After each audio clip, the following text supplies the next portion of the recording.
आज हम अपनी माँ बाप के ऊपर जुल्म करते हैं। याद रखिए, अल्लाह के नबी फरमाते हैं, रिज़ल रब्बी फ़ी रिज़ल वालिदी व सख़तुर रब्बी फ़ी सख़्तल वालिदी। अल्लाह के रसूल फरमाते हैं, अगर किसी इंसान से उसके वालिदैन नाराज़ हैं तो खुदा भी उससे नाराज़ है।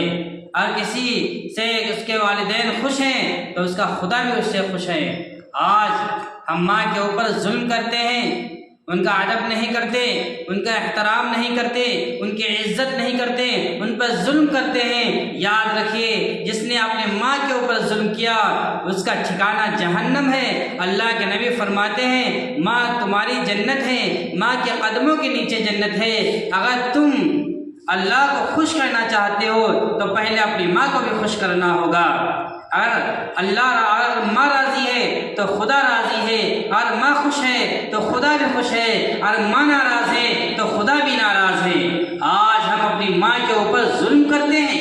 अरे जिस माँ ने अपने 9 माह अपने पेट में रखा, जिस माँ ने 2.5 साल तक दूध पिलाया, जिस माँ ने बच्चे की खातिर अपनी तमाम परेशानियों को बर्दाश्त किया, जिस माँ ने अपनी बच्चे की परेशानी को अपनी परेशानी समझा, उसी माँ के ऊपर हम जुल्म करते हैं। उनकी इज्जत नहीं करते, उनका अदब नहीं करते, उनकी खिदमत नहीं करते।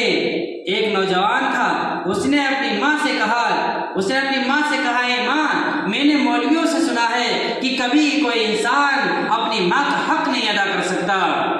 तो उसकी माँ ने कहा, बेटे, मौलवी साहब ने सही कहा, कभी कोई इंसान, कभी बेटा अपनी माँ का हक नहीं अदा कर सकता। उस नौजवान ने कहा कि मैं अपना हक, अपनी माँ का हक मैं अदा करूँगा। माँ ने कहा, बेटे, माँ का हक नहीं अदा कर सकते। उसने कहा, नहीं, मैं अदा करूँगा। उसने कहा, ठीक है। उसकी माँ ने कहा, ठीक है, देखते हैं तुम माँ का हक कैसे अदा करोगे। उस नौजवान से उसकी माँ ने, सर्दी का मौसम था, सर्दी के मौसम में, रात के अंधेरे में, रात की तन्हाई में उसने अपने बेटे से पानी तलब किया। बेटा सो रहा था, उसने अपनी नींद को कुर्बान किया और फिर पानी ला करके अपनी माँ को दिया। माँ ने पानी पिया और थोड़ा सा पिया, थोड़ा बिस्तर पे गिरा दिया। उसके बाद वो नौजवान जहाँ पर बिस्तर गीला हो गया था वहाँ से हट करके दूसरे उस तरफ जिधर सूखा था उधर लेट गया। फिर रात में सोने लगा। फिर उसकी माँ ने कहा, बेटे, पानी चाहिए। माँ की खिदमत करना था, माँ का हक अदा करना था, इसलिए उसने कुछ नहीं कहा, उसने फिर पानी ला करके दिया। माँ ने फिर पानी पिया और फिर थोड़ा सा पिया और थोड़ा सा बिस्तर पे गिरा दिया। फिर इसी तरीके से फिर सो गया। तीसरी मर्तबा फिर माँ ने उस बच्चे से पानी तलब किया। बच्चे ने पानी ला करके दिया, फिर थोड़ा सा पानी पिया और फिर पानी आधा गिरा दिया। बिस्तर पूरा गीला हो गया। अब वो नौजवान फिर सो गया।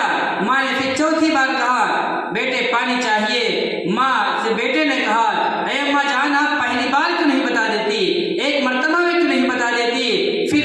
फिर माँ ने सांस भरा और कहा, बेटे, देखिए, आपने कहा था मैं माँ का हक अदा करूंगा, आप कैसे माँ का हक अदा कर सकते हो। तो उस नौजवान माँ के कदमों में पड़ गया और ये कहने लगा कि अम्मा जान, मैं क्या, दुनिया का कोई इंसान अपनी माँ का हक नहीं अदा